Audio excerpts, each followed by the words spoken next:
to day 2 of IPAW, the business of protecting income. Before we take a look at what's coming up today, let's remind ourselves of what day 1 involved. Yesterday, we set the scene for a content-packed week focusing on income protection. We looked at the trends we had seen in the market and what is driving growth before getting some real-life examples of how some of our 7 advisors include income protection in their client conversations and the difference it's making for them.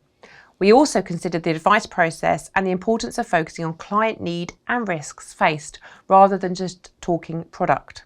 We also had a useful mindset session from Matthew Chapman, the protection coach. It was a great start to the week, and fear not if you've missed out, it will be available on replay.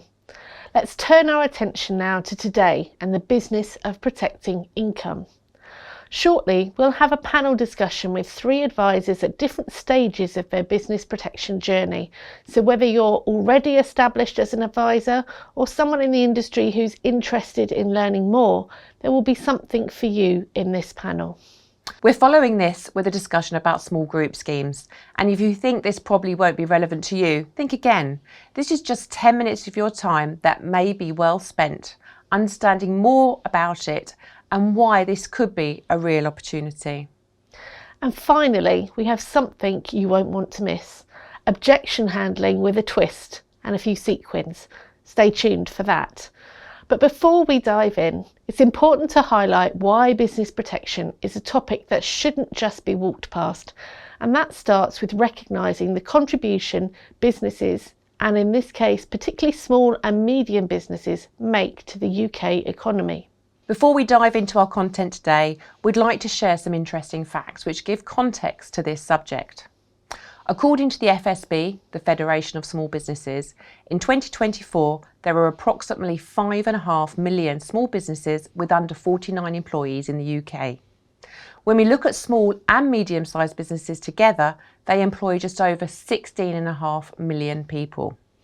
Yes, and focusing on the need, drawing on data from the Office of National Statistics and the Health and Safety Executive, we know that in 2024, UK workers lost an estimated 148.9 million working days to sickness or injury. That's an average of 4.4 days lost per worker.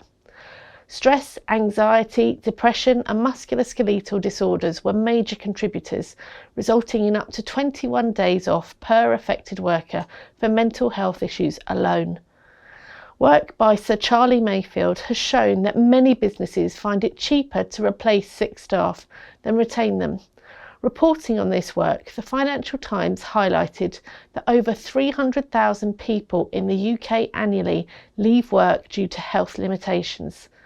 The Keep Britain Working Commission recommends early, coordinated occupational rehabilitation and aligned financial incentives to help employees return to the workforce. So the benefits of businesses being able to recommend these benefits is clear. So, having established that there is a real need to protect businesses and business owners, let's learn more about the products available, how to sell them, and the advantages of getting involved. Hello and welcome to this panel discussion about business income protection. This is a topic we focused on quite a bit this year. It was the main focus of IPTF in May. We shared technical articles and dedicated an episode of our Let's Talk IP podcast to the subject. We also worked with Iris to produce a business-specific version of the Profile of an Income Protection Customer report to help identify who is, and most importantly, who isn't buying business income protection. As the protection industry continues to evolve, business protection stands out as a high growth and underrepresented segment, making it a vital topic for this year's IPAW Income Protection Action Week. According to the report, business income protection applications in 2024 were up a massive 147% compared to 2017, outpacing the growth seen in personal income protection. However, despite this momentum, business income protection still accounts for only a very small fraction of the total income protection sales in the UK. As more advisors recognise the role of this product in safeguarding both company continuity and employee well-being, the market could be ideally positioned for expansion. That's why we believe it deserves a front and centre focus in our discussions this year. We believe that business income protection isn't just a product, it's a powerful conversation starter about value, resilience, and smart planning. Talking of conversation starters, let's jump in. We're joined by 3 experts today, each with a unique perspective. Nathaniel Lee from Business Protected and an IPTF ambassador, Rhys Schofield from Peak Mortgages and Protection, and Scott Aiken from Aiken Financial Services, who are both current 7 advisors. Welcome, everyone. Nathaniel, can I start with you, please, to make sure we're all on the same page? What do we mean by business income protection, and how does it differ from individual protection? I'll keep it really short. I think we're talking about 3 things here. We've got executive income protection, key person income protection, and group income protection. It differs, each of those differ in different ways. From personal income protection, it might protect the business's profits, or it might be a group scheme to provide additional benefits to members of staff. But ultimately, a lot of those still protect the income for the individual. Thanks, Nathaniel. That's a really useful overview. As I mentioned in my introduction, this is a prime example of an untapped but increasingly important segment of the market. Rhys, why do you think that is? Do you think advisors lack confidence in this area, maybe?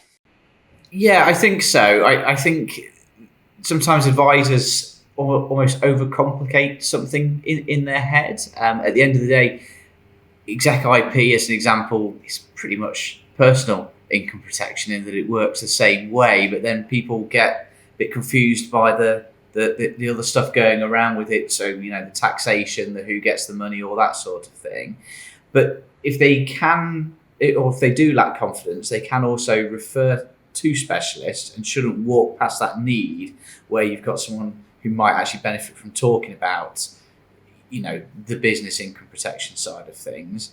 And I think it doesn't necessarily get as much attention as well because we are limited. There are fewer providers and all that sort of thing as well when it comes to business IP. Thanks, Rhys. That's some really good points there. Scott, coming to you next. I know you will shortly get your business license. So this is something you've obviously decided is worthy of further attention. What sort of opportunities are you seeing? Well, for me, most of my clients are self-employed clients, sort of just a bit of a happy accident. So I'm wanting to make sure that I can give them better advice, so I can sort of tool myself up with the business protection license and the knowledge on that, so that I can look at things holistically and do it all in-house. Also kind of aligns with what I want to do longer term. I am hoping to one day become an IFA, move into that market, and just with this, it kind of adds into that tool belt, and it means that I can help make sure that I'm getting more people protected alongside personal protection and also doing business protection for the people that need it. Thanks, Scott. We look forward to hearing about how your business takes off, this area of your business. Nathaniel, back to you if I can. As someone who specialises in this area and got lots of experience, what do you think are some of the more common misconceptions by advisors and customers about business income protection, and are they comparable to those that we see with individual cover? Yeah, I think they're sort of 2 sides of the same coin. As Rhys said earlier, they aren't hugely more complicated, especially executive income protection, than personal IP. I think the misconception is that there's these huge tax implications, and there's it's a lot more complicated, and advisors maybe they don't have a license or they don't have the experience, and then they're not confident enough to talk about it in as much depth as they would be on personal protection policies.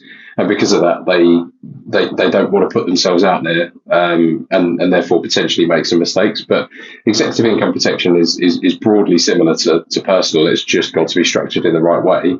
The other 2 are a bit more niche. If you're not able, or you've never done group schemes, it's a bit of a different product, albeit that the underlying protection is the same. Probably the outlier is key person protection. Similar in its not restrictiveness, but there's only 2 providers who do it, similar to executive. But there's not too many that will need to take that out. A lot more key person cover that we see is done on term. So I don't think there's this huge barrier to entry for advisors. I think they just need to see the opportunity, a bit like Scott was just explaining. you've got self-employed clients, you've got limited companies on your books, why are you not giving the advice? Thanks, Nathaniel. And for those advisors that might be interested in writing it, can you just let us know who the providers are that do business income protection? Yeah, sure. It's Legal and General for both key person and executive. It's Royal London for key person. It's LV for executive. And that was a really weird way of saying it, but that's the state of play. And then on the group side, there's quite a few that will do it. So, your group providers that offer death in service and group CI, there's quite a few of those.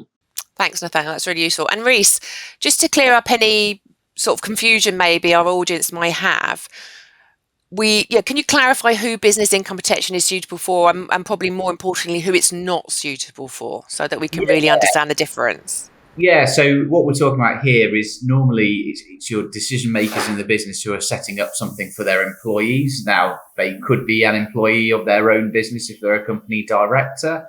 They could have a team of people that they want to be providing this policy for. Who business IP is not suitable for is if you are a regular employee and you're reliant on your work sick pay or statutory sick pay or something like that. That would be where you would lean towards personal income protection advice instead, because it's not going through a business at the end of the day. That's actually really useful. Thank you very much, Reese. And Scott, as someone starting out on their business income protection journey as such, have you found it easy to find the information that you need, such as training material and other support resources? And is there anything you would recommend for others in the same position as you who are looking to come into this area? So I'm lucky a little bit. I've still got some knowledge back from when I worked for one of the providers that offer business income protection. So I have a little bit of that still in the old brain. In my network, I've offered some really good business protection training as well. It's quite comprehensive. So that's kind of helped me. I'm also fortunate enough to be able to pick people's brain like Nathaniel and like Reese. So if I've got any questions, I can drop them a message and kind of get the answers there. There is a lot on provider websites though. I found them quite useful. And what I've done really is just get in touch with my sort of personal protection BDM and say, hey, can you pop me in touch with whoever does business protection? That person's been able to have a call with me, have a chat, a meeting, whatever it might be, send over all the sales aids and guides that they might have. And it's been handy just to get a kind of provider perspective on their proposition, where they're unique, where it might be good to position it as well, because you get different ideas from the BDMs than you might get just from your sort of training to get your license, so to speak. So it's all good. There's also some stuff on the IPTF website that's been pretty useful as well. Thanks, Scott. Yeah, on the IPTF website, we've got a great article written by Nathaniel, and we've also got one written by Adam Higgs from SJP. We have a podcast that's really useful to listen to, hosted by Matt Chapman and Stephen Olnoldy, and that's definitely worth a listen. And we have some technical information. So if you want to look for that, go on to the education section of our website, and we have a section dedicated to business income protection. Nathaniel, can I ask if anyone is thinking of coming into the business protection arena, and there is obviously opportunity, and Scott's really shared that with us. Have you any tips on positioning business income protection with customers? What makes it click and what works particularly well? Yeah, it's a really good question. I think going back to a previous point, you need to make sure that you're really confident in what you're talking about and understand what the pain points of those clients would be. And then just think about how some of those products that aren't necessarily business IP can link together with those. So I won't go through all the examples, but one would be, say, key person, maybe term protection with an executive income protection. You've got someone who might be incredibly important to the business, and without them, the business could fail. But on the other side of it, if they are off long-term sick, there's a requirement for them to take income, and they might be a shareholder or a director or something, in which case they might have the ability to keep drawing from the company, but at the same time not be there to support it. So having different reasons why you would take it, it's not just to protect the individual, it's also to protect the business from needing to pay out that person long term, which could be a financial drain in and of itself. So understanding the different quirks of where a business might have, different requirements is crucial. And that comes just from asking pertinent questions and listening to the responses from those businesses, because sometimes they just don't need these things. They've got structures in place where key person cover might be completely irrelevant. But for most businesses who have some ownership structure, and they would keep taking that income. Executive income protection is incredibly important, because some of these people are taking hundreds of thousands of pounds each year, and that would be a humongous financial drain on the business. So in summary, I think making sure that you're asking the right questions, probing enough to get the information, and then sort of pressing on those pain points, but only the relevant ones would probably be the best tip I could give. Thanks, Nathaniel. Reese, have you got anything to add to that? Yeah, I'd agree that actually what happens when you get into discussing any sort of business protection is often you pull one thread and three others come loose, where what actually triggers the conversation might be the income protection side of things, or it might be, this person's come to talk to you around death in service and relevant life and all that sort of thing. And I think the point I would always make with anyone discussing business protection is you kind of almost have a holistic conversation, work out what the pain points are, see what falls out, and then business income protection is one of those solutions that you could use to look after a client at these various pain points, but it will probably just be one of quite a few, really. So it'd be rare that you kind of do one business IP policy and then nothing else for that company. There's normally something else there too. Lovely. Thanks, Reese. Some interesting analogies there as well, but they make complete sense. Okay, so far we've looked at what business protection is, the nature of the opportunity, why there is a need. We've also looked at misconceptions around the product, its suitability, and how advisors can equip themselves to learn how to position it with clients. Now let's think about those advisors watching who are only occasionally coming across clients with a need like this, but they're not really ready to follow Scott's lead just yet and write the business themselves. So I'm talking, of course, about referring business. Reese, I know that you work with a lot of advisors on this basis. Can you explain how you make that work? Yeah, I mean, I love referral work actually, because it tends to mean I'm talking to clients who actually want to talk to me, which is quite nice. But yeah, I think I have quite a few mortgage broker referrers mainly who they're really good at writing mortgages, and I think I take my hat off to that, because it's something I did for years. It's hard to keep on top of on track with criteria being updated left, right, and centre, and all that sort of thing. But how they position it is, hey, look, this isn't something that I'm a specialist in, but you know what, you are a limited company director a lot of the time. Let's get you talking to a specialist where this sort of situation is their bread and butter, and they're going to be able to give you some proper advice tailored to your needs. I think that the main thing that I get those advisors to hone in on is anytime they get a limited company director, that's probably the main people that I talk to, because I think the advice for a limited company director, because there are more options available to them and their situation is a heck of a lot more complicated, is getting to realise that maybe they do need to speak to a specialist. We see it a lot of the time where someone's got the most fantastic personal suite of policies set up, but then actually they're really exposed, or the business is really exposed if something goes wrong within it. So I think it's just realising that there are things that we are specialists in and maybe things that we aren't specialists in. And when there is something outside of our wheelhouse, yeah, it's not a bad thing to talk to someone who does that day in, day out, really. Thanks, Reese. And Nathaniel, I know that you also work with referrals. What would be your recommendation or top tips for someone to set up a referral signposting arrangement, say to someone like you or to Reese? Yeah, I think I'd echo what Reese just said. It's really important, if you're not really au fait with it, and you're not like Scott who wants to get stuck in and it's just an occasional thing, it's useful to refer to someone who does it day in, day out, because with the referral partners that we work with, if they're on the mortgage side and they might dip in with a bit of relevant life, they might extend to executive income protection, but quite often they don't look at key person shareholder and the rest of the products that we offer.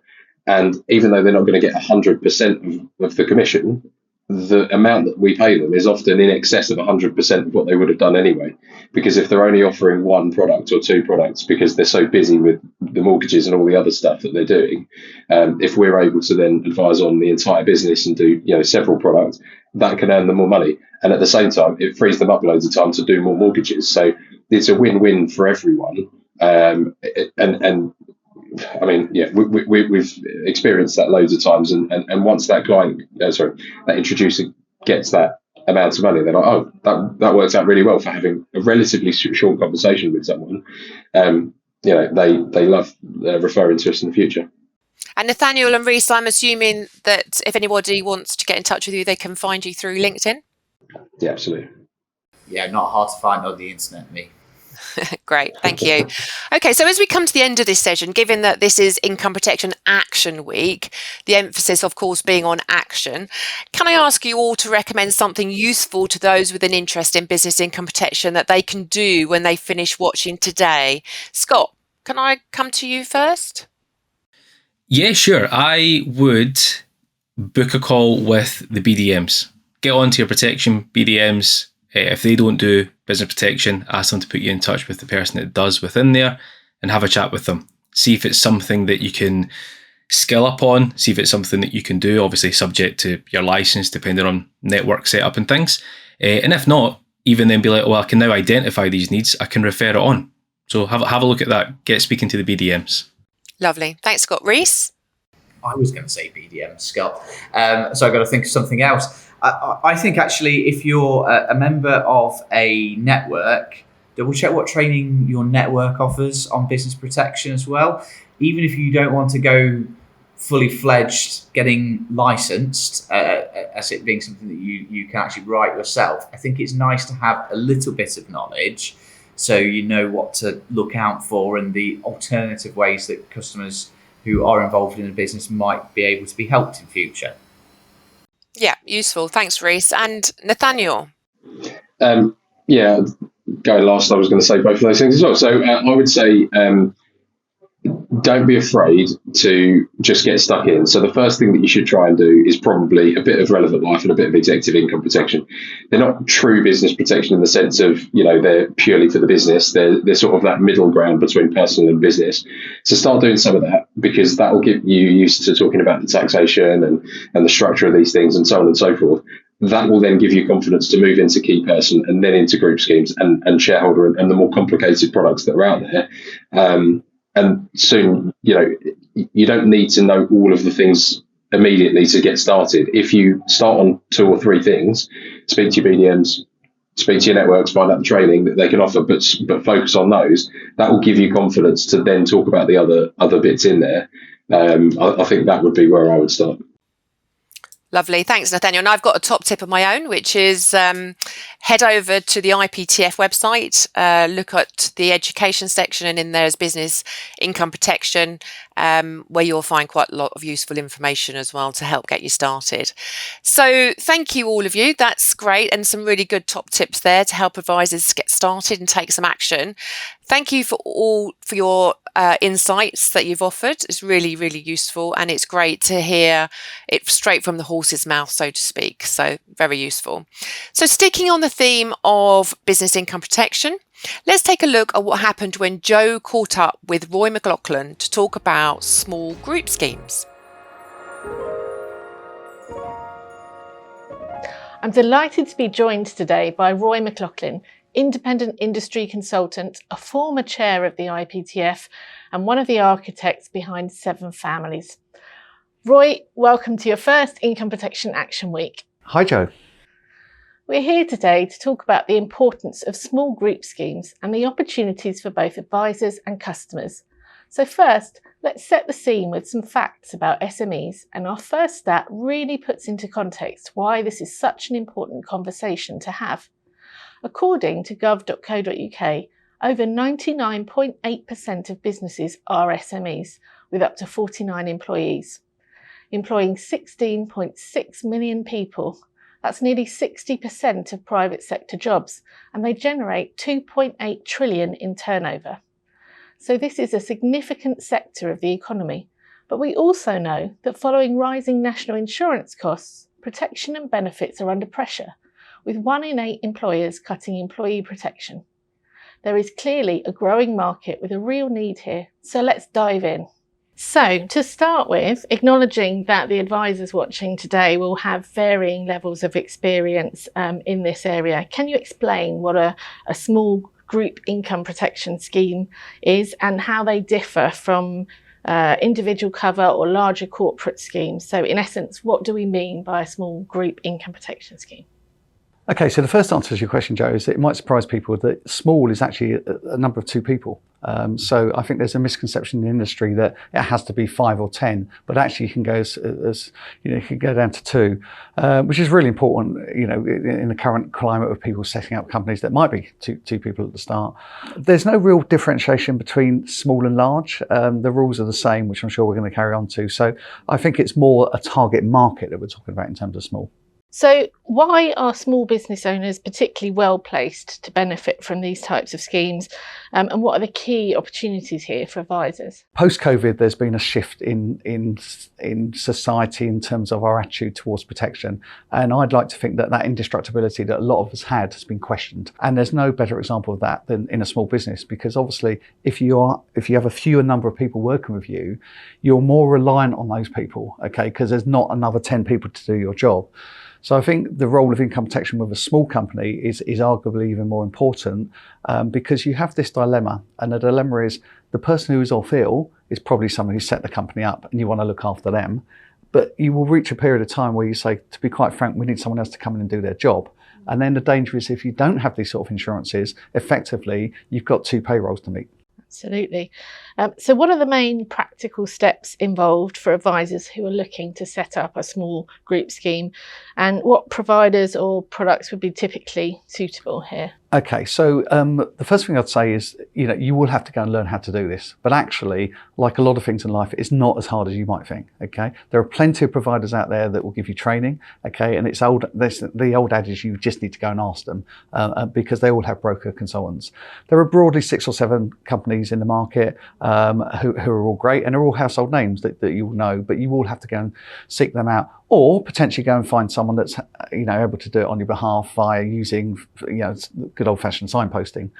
In terms of how you set the schemes up, it's relatively easy. The underwriting is completely different, okay, because you get something called a free cover limit. Okay, and what the free cover limit means is that someone can be covered up to a certain amount without underwriting, and then if they go over that amount, they have to have underwriting for the part above. But that is one of the probably the main advantages that group has over individual. Whereas, as you know, with individual, you have to be underwritten on the whole sum assured. Yeah, and I know that's off-putting for a lot of advisors. Yeah, and sometimes what you tend to find is often with people that set up businesses, they might be slightly more mature and might have had some health issues in the past, and there is an element sometimes in their head or sometimes in the IFA's head that, we might not get the cover because you've got some underwriting issues. One of the advantages that group has, okay, is that often it can get around that. So I think it's worth finding out about free cover limits and how useful they are. And even if someone is just covered up to the free cover limit and doesn't get underwritten above, that's probably better than where they were before. Yeah, some cover is better than none. Some cover is better than none. Absolutely. So are there any common challenges or misconceptions that advisors should be aware of when recommending these schemes to small business owners? I think the one that I hear all the time is that, I've got a company that's too small for group insurance, okay, and we've just said that you can go down as low as 2. I think the other misconception is maybe there's some situations regarding tax and payouts and underwriting. And honestly, what I would implore your listeners to do is to go and explore this, and they'll be pleasantly surprised, because when someone has done group income protection for a while, they'll often say, there's not much difference between this and individual income protection. And actually there isn't. And group income protection does have some advantages. So it's the same product basically done apart from, within a group. There is one drawback that people do need to be aware of, and your listeners will be used to this. Sometimes you get people who set up businesses and you get a sense straight away that business is a very temporary business, okay? Or it's part of a portfolio of businesses. And do remember the one slight disadvantage of group is that if that business stops trading, the group policy has to stop. Yeah. Now, the advantage, obviously, of an individual policy is you could change jobs the proverbial 52 times. The individual policy just goes with you. So sometimes there is that element, but I think that's where it's really important to talk to the customer about what this business that they've got is, what's its longitude, what's it's going to be doing. If they've got plans to sell, when is that going to happen? And obviously, the other thing that we find is that even when someone tends to sell, you have a traditional 2 or 3 year tie-in from when you sell. And arguably, you still need the income protection then. Yeah. Okay, so just because someone else has come in and bought you, that isn't the end of income protection. So it's important to explore those themes, and very importantly, work with the other professional bodies within that person's sphere. And the main one I'm clearly talking about is accountants. Yeah. Absolutely. And what about, just thinking for individual, we know that price is a very common objection. I can't afford it. I'm guessing if you're a very small business, this does feel like another cost. Is that a common objection? Again, it's a common misconception. I would argue that sometimes, as with the individual market, the problem is with the advisor and the price in our head. Okay, and we've both seen that on a regular basis. But again, I think you'd be pleasantly surprised when you see the cost of group income protection. And in particular, where it comes down is that if you have a shorter payout period. Now, the shorter payout period, so I'm talking about 3 or 5 years, has another advantage. And that is, some employers are a bit nervous about having their staff tied into their company maybe until 65th or 70th birthdays for other HR type reasons. So 5 years often resonates with the customer, but sometimes their HR lawyer as well, because after 5 years, obviously, they will be free from that company. So that's another potential advantage. And that dramatically brings the cost down. Okay. So as with individual cover, there are ways to tweak. Absolutely. And again, I think, it's like with individual cover, we've had this conversation 1,000 times. Go and get some quotes, and then you'll be pleasantly surprised. Don't just automatically sort of write off, it's too expensive. So it's more expensive than its cousin, death in service. Group death in service really is cheap as chips, but you'd be pleasantly surprised with group income protection. Yeah. Excellent. Okay, so in what situations might a small group scheme not be appropriate, and what alternative could advisors consider in those circumstances? I think the only time it's not appropriate is if you do have that customer who maybe have an SPV, special purpose vehicle, or just you get a sense that company is here for a very small period of time. But that aside, I think group income protection fills a void that often individual income protection just can't enter. And why is that so important at the moment? Well, I would argue that the political agenda is one of growth. We hear this on a daily basis all around us. And I think that what's going to happen is that you're going to get more and more entrepreneurial people setting businesses up. If they set businesses up, we would argue that they should have protection, and top of that tree of the hierarchy of protection is clearly income protection. So, I think there's a massive opportunity here. And my plea to your listeners is, if you write broadly lots of individual income protection, come over and have a look at group protection. Yeah. You've said in your stats earlier just how big the marketplace here is. And what I can promise you is that it's underserviced. There's not stacks of IFAs in that business level. And because, we know that, 97% of companies have 10 people or less. Okay, the big traditional EBs, okay, with all due respect to them, are not fishing in that pond. Yeah. That's where I would encourage your listeners, to go over and have a listen, because the numbers are just, vast. Yeah, and I think worth mentioning here the conversation we had earlier about age as well, and the advantage that there is here. Yeah, and there's a little bit of an annoying anomaly here that individual income protection cannot be taken currently out after the age of 59. Okay, one of the advantages of group income protection is that technically it can go up to age 70 in terms of taking it out as well. Okay, and there are lots of 50-year-olds or people in their 50s who are unfortunately in a situation where they've been put out of work or just in that sort of no person's land at the moment, who will be looking to set up businesses because either they're not ready to retire for social reasons, or for pension reasons they're having to carry on working and shovel money into their pensions. Well, that's a massive target market. And the one thing that we were discussing earlier about that market is that they can probably relate much easier to something called income protection, because they would have been surrounded by people that have probably been off for a period of time. Okay, where sometimes you talk to a fresh-faced 19-year-old, thankfully most of their friends haven't been ill for a long period of time. So I think there's an element here of we need to analyse the political situation that we've got. We need to take account of the growth, the agenda that is being pushed, and actually we've got a part to play there. Absolutely. Yeah, absolutely. So finally, what would be your top tips for advisors who want to explore this area more and confidently bring it into their client conversations during Income Protection Action Week? Right, so there are two answers to that, okay? I totally understand, because I've talked to advisors and trained advisors, as you know, over the years, that some people have a degree of nervousness about going into what they consider to be a corporate market, okay? And if that is the case, what you can do is you could maybe go and create a strategic relationship with an advisor that does it on a regular basis and signpost to them, okay?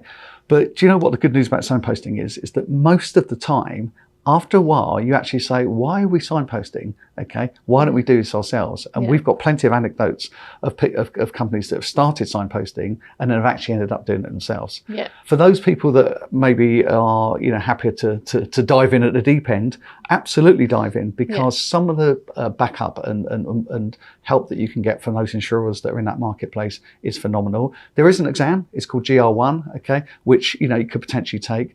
But let's go back full circle to what we said right at the start. The numbers here are vast, okay? And my argument would be, as you progress through your lives as a financial advisor, to ignore such a vast marketplace, okay, which in turn brings you other business back, and I can promise you that happens. I would argue is probably a little bit naive. But the other thing here is professional relationships, okay? And what I promise you'll find is that as you start getting into these businesses, you have no choice. You're going to have to talk to these people as accountants, and sometimes they're lawyers. And what that does is that once you get those strategic relationships going with those professions, they in turn will start referring business back to you, okay? And you and I know that some of the most successful people that we work alongside get the vast or a lot of their leads from professional connections, as well as the golden goose, which is individual referrals. So I think for all the reasons I said there, either jump in at the deep end and do it yourself, or just marry up with someone else that does it temporarily. But I suspect you'll end up doing it yourself at some point. It sounds like a virtuous circle. It's a virtuous circle.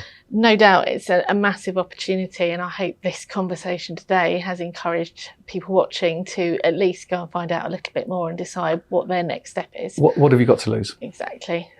Roy, a pleasure as always. Thank you for joining us today. Thank you very much. I think it was Monty Python who used to say, "And now for something completely different." And that seems the most appropriate way to introduce our next segment. Whenever we ask you, our audience, what you would like to see included in the week, objection handling is always in the mix and is top of the list for many. It's something we've included nearly every year on IPAW, so this year we wanted to do something a bit different. So get comfortable as we prepare to take part in the income protection themed game show you didn't realise you needed in your life. It's time to play Customer Fortunes.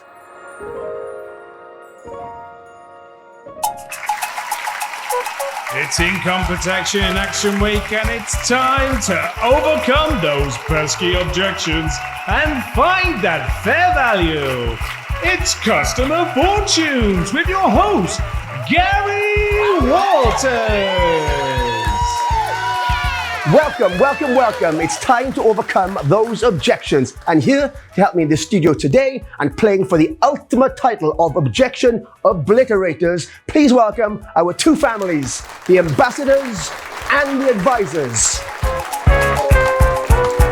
So, objections, love them or hate them, we have to deal with them. And a large part of achieving this successfully is just to realize that often there's simply questions that our clients have that we haven't answered yet. And there are opportunities for us to prove the value that income protection can provide. But sometimes we all find a bit of customer insight and a bit of peer advice helpful. So what better way than to play Customer Fortunes? Let's meet our families. Hello. And who do we have here? Hi Gary, I'm Tracy from Mortgage Hub Expert and I'm an IPTF ambassador. Great to meet you, Tracy. And who do we have next? Hi Gary, it's great to be here. My name is Michelle Grant and I'm thrilled to represent the IPTF ambassadors today. Fabulous. And let's hope you can take some of that energy and turn it into success for you and your team. And who is next? Hi Gary, I'm Charlotte from Radcliffe & Co and I can't wait to kick those objections to the curb today. Fantastic. Great to meet your ambassadors. Now let's see who you're up against today. Advisor family, hello. Hi, Gary. Great energy. Advisor 1, what's your name? Where are you from?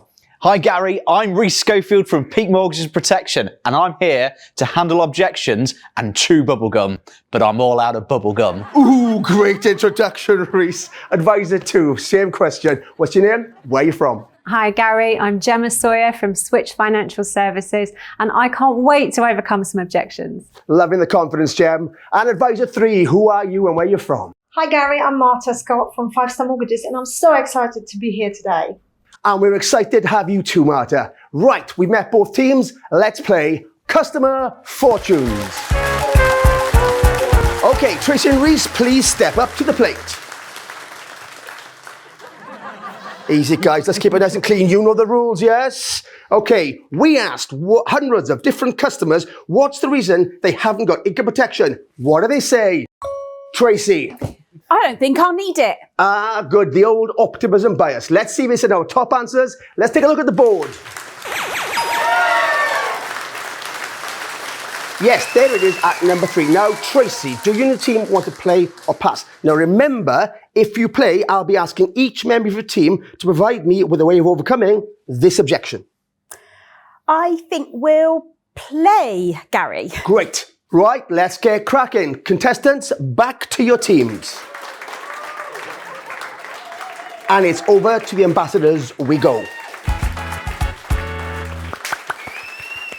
Okay, Michelle, can you tell me a way to overcome an objection when a customer just doesn't think they need IP? I most certainly can, Gary. I'd use facts and statistics to highlight the likelihood of needing income protection. You're more likely to be off work sick or injured than to die before retirement.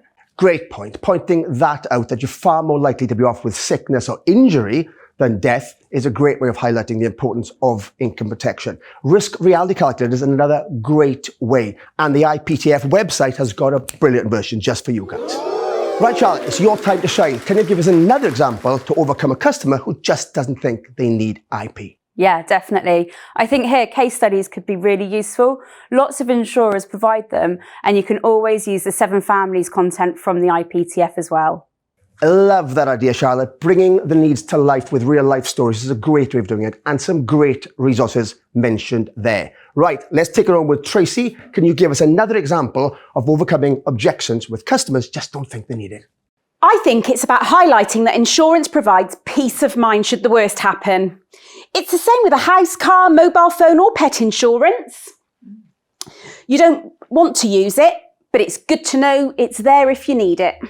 Bingo, they've done it. Now let's see if advisors can level up in round 2. So, Michelle, Gemma, come on up. Right, same question, but can you find different answers? We asked hundreds of customers, what's the reason you haven't bought income protection? What do they say? Gemma. I've got good sick pay from work. Oh, that classic. That is bound to be up there. Let's take a look at the board. And of course, there it is. Our second most popular answer. Are you guys playing or passing? We'll play, please, Gary. Awesome. Let's go back to your teams. And let's head over to the advisors. Okay then, team, let's see if you can get this one and level it up. Marta, what would you say to a client who tells you they're already covered by work? I remember you telling viewers on IPAW last year that if you get this answer from a client, just tell them it's a fantastic news because you can build your cover to fit around the work benefits and save them money in the process. So it's a win-win. I couldn't agree more. This is never an objection. It's an opportunity to get more information. Seize the opportunity and ask them to provide proof of existing cover. Almost certainly, it's not what they think it is. Reece, what do you say? I think it's time for a reality check. As you say, time to get the details of their cover and then enlighten them how much cover they have and how it compares to the average IP claim length, which is 7 years, by the way. There's bound to be a significant shortfall, so they can arrange their individual cover as a top-up. I couldn't agree with that, Maurice. It's all about gathering the facts. The facts are not about just what the cover they've got, but how long claims last. As you said, the average claim is actually 89 months, and the average mortgage is 420 months. Well, 6 months sick pay is terrible when you compare to that. So, get the facts. They're not objections. They're just the customers don't understand the risks. Great answer. Okay, and for the point now, Gemma, can you give us a third response to this objection? Okay, so in this situation, as well as using the responses that my teammates have made, I would also talk about what would happen once their work cover ran out. Take them to that situation and ask them about what plan B looks like then. Would they have to dig into their savings, and how long would they last? Would family be able to support them, and realistically, how long for? Highlight how painful it can be when you have to change your plans unexpectedly. Another great answer. Excellent, guys. They've got it. Can we find the top answer? Charlotte, Marta, here is your chance. We asked hundreds of customers, what's the reason you haven't bought income protection? What do they say? Ooh, that was quick. What's your answer? Too expensive. I can't afford it, Gary. Whew, I thought no one was going to mention that one. Let's see if it's on the board. Of course it's price, and whilst we know it's a very common objection, let's see if the advisor team can prove that it's very easy to overcome. Guys, it's over to you.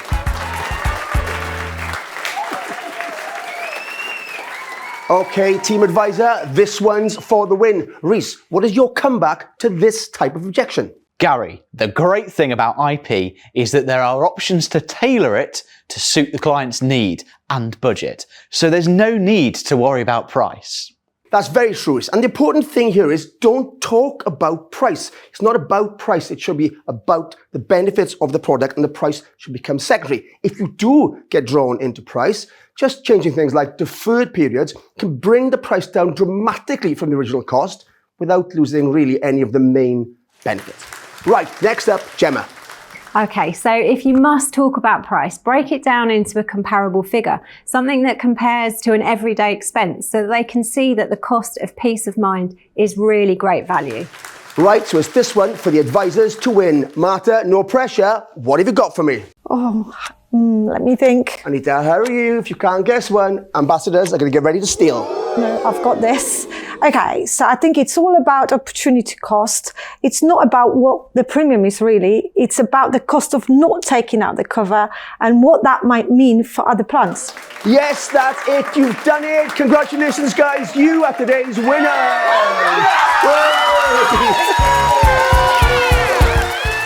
And what a great point too. And as we've mentioned before, it's useful to get your clients to imagine that kind of scenario and think about what it would actually feel like to use their savings, stuff that was allocated for something else, to pay the bills. And how would it feel to ask family members, people who may be struggling financially themselves, to take on your bills for potentially years? Usually when people really think about that plan B, they realize that income protection is a far better option. Okay, well that brings us to the end of this edition of Customer Fortunes. We've identified some of the top objections given by customers during our protection discussions. I mean, if we had more time, we could have covered things like, I've got critical illness and I'll rely on my family. But hopefully we've inspired you at home to think about what your answers would be to these types of questions.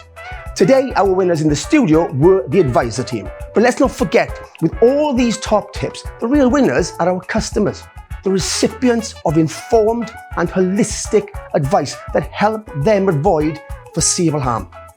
Join us next time when we'll be considering the biggest myths that customers believe. And it's goodbye for now.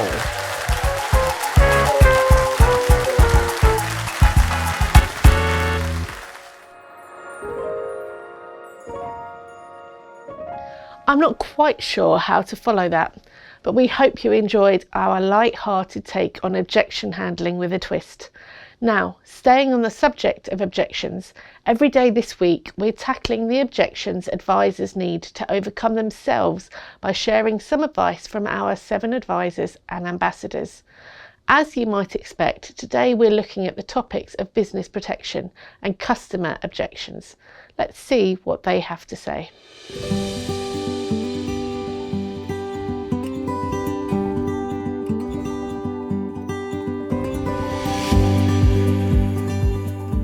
I think there's a real appetite to talk about it. I think if you mention to business owners, do you want to look after your staff? They do. Do they want to do something tax efficient? Yes. Are they time poor and sometimes it's hard to pin them down to an appointment? Yeah, fine. that's down to us as an advisor to accommodate and be able to talk to these clients when's convenient for them at the end of the day. A lot of directors in this country think they're invincible. They think that nothing's going to happen to them, and when it comes to insurances, it really does get put to the bottom of the pile, similar to a household. And if they fall ill, everything, the wheels are just going to fall off, aren't they? So business owners need to be brought to front of mind, especially kind of your one-man bands or key people within a workforce. You know, they really need to look at what impact it's going to have to their income if they cannot work. I think it's incredibly important to look in the rearview mirror and consider the what ifs, not just focus on the forward, because I know most business owners are sort of laser focused, but if you don't take time to consider all the extra bits, that can completely derail you. And when you tell them about the tax benefits of running policies through the business, they're quite interested usually. I had a lady who is a business consultant, and unfortunately she was diagnosed with cancer. She was off work for 2 years, and that replaced her income, and it come into the business, and she was able to continue to pay herself a PAYE salary and take a dividend. Nothing changed, absolutely nothing changed. She just made a claim on her income protection, and she just had peace of mind, basically, that everything was covered.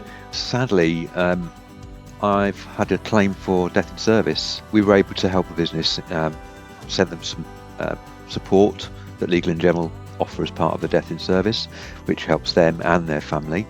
But also the wider picture is the business can see, and the people that work there will be able to see what's happened and how their families have been looked after as well. So it should help retain the staff and also show that the business really cares for them as well.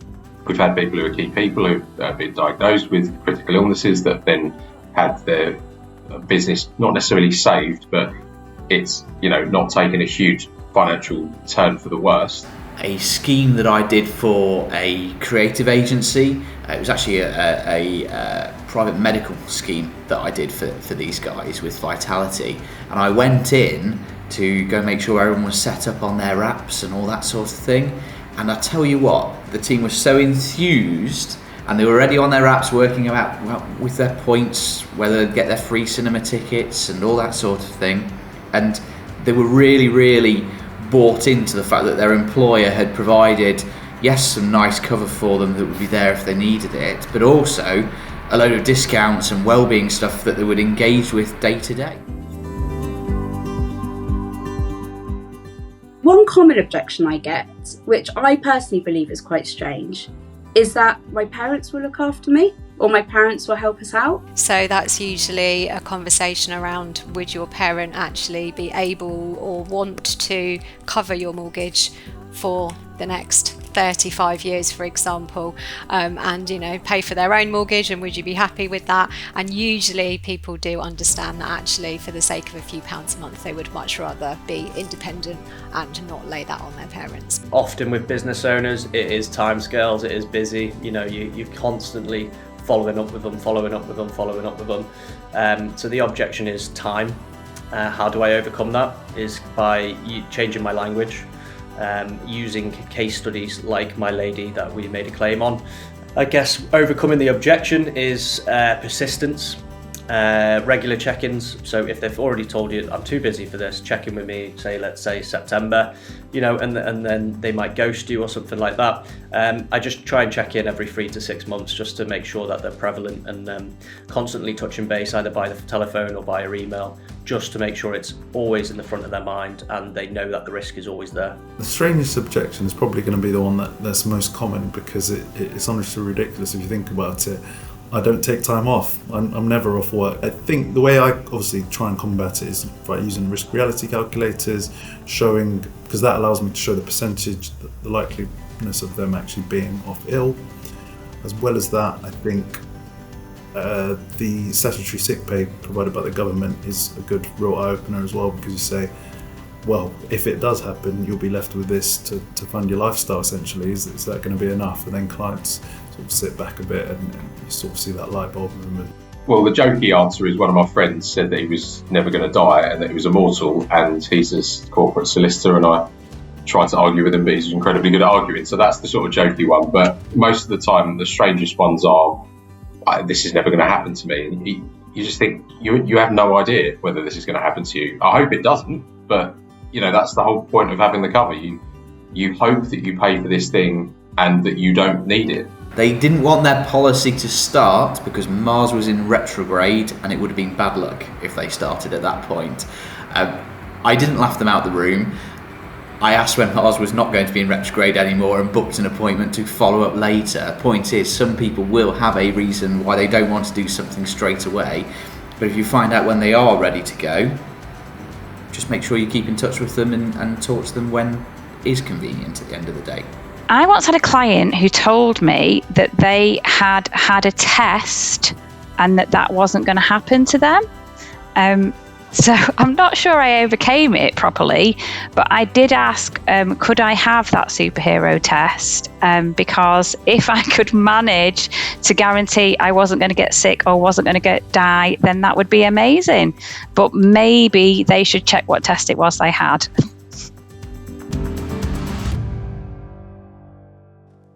It's been another packed session today, but before we wrap up, we want to encourage you to think about the actions you could take following what you've seen.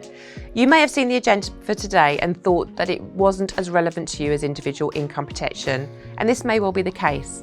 But for all the reasons we've outlined today, including a very real need, we want to make sure that business protection is on everyone's radar. Whether you're an advisor, an insurer, a reinsurer, or someone who supports the industry, it's important that we address this underserved market, not only to grow the market, but also to ensure more businesses and business owners are financially resilient and stay in business should they suffer an illness or injury. Walking past these opportunities and leaving clients with a need unprotected is simply not an option. Furthermore, we hope today's session has been a reminder to make sure that advisors are preparing for client meetings thoroughly. Customer fortunes may have been a light-hearted look at objections and how to overcome them, but the point stands that objections are simply questions that clients have that haven't been answered for them.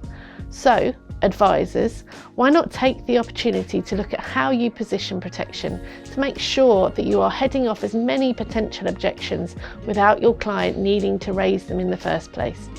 If you are consistently facing the same question from clients, this is definitely somewhere you can look to adapt. And of course, one final action for everyone, please.